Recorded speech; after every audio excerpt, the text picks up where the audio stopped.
All right, so Canada's reputation as an impartial broker on international issues has suffered. What would candidates do to change or repair that? Joan.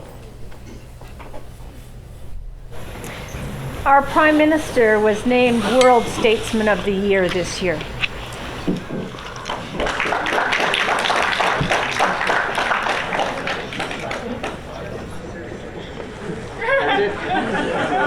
That would appear to be it. Nice and short. Can we ask by who?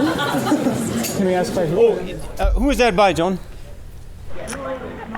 You know the group at all? Come on, please. Someone United Nations, maybe? That's the only answer, and we don't have the group? Okay. I can Google it while we're there. Hey, Chris. I grew up on military bases across Canada and around the world.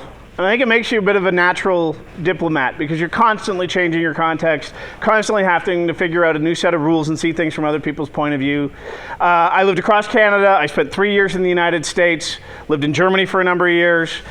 Speaking to the issue of Canada having a wonderful reputation abroad, I was once personally thanked on an American military base in Germany for Canada's role in getting hostages out of Iran. And that's a great feeling when you're being thanked for something so noble and it's such a heartfelt thanks.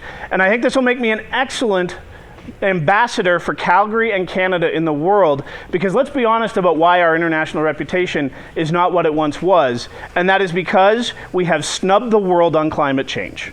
We have told the world we are not interested in your conversation. The government Joan Crockatt would like to join has told the world we don't even think that the entire process is valid. We barely acknowledge the problem. We spend nothing on it, and we're doing nothing serious to address it.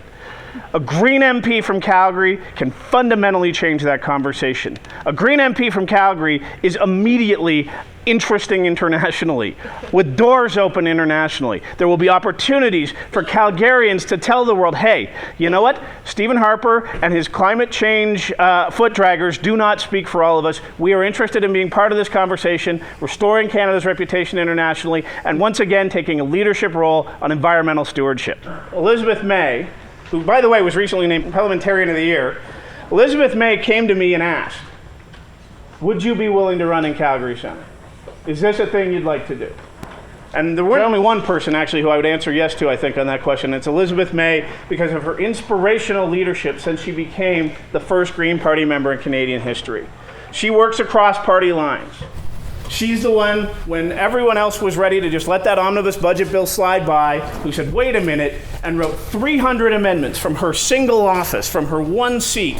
But Elizabeth May said, my one seat is powerful enough to get a good look at this thing at least. And they did, and we had a 22-hour debate about it, and the Canadians realized that is not what should be in a budget bill. Those things should not be cut. And that was the moment where I decided, yes, I will stand with Elizabeth, and I will run for Parliament. And what I'd like to do is start to change a few critical conversations. This is something I had a little bit of experience with here in Calgary. A few years back, knowing what I knew about sustainability and how much cities were critical to that conversation, I joined a number of other committed people across the city, formed an organization called Civic Camp to try and get Calgarians a real voice at City Hall. One of the co-founders of that organization is now our mayor, Naheed Nenshi. We did change that conversation. Now we need to take it to Parliament.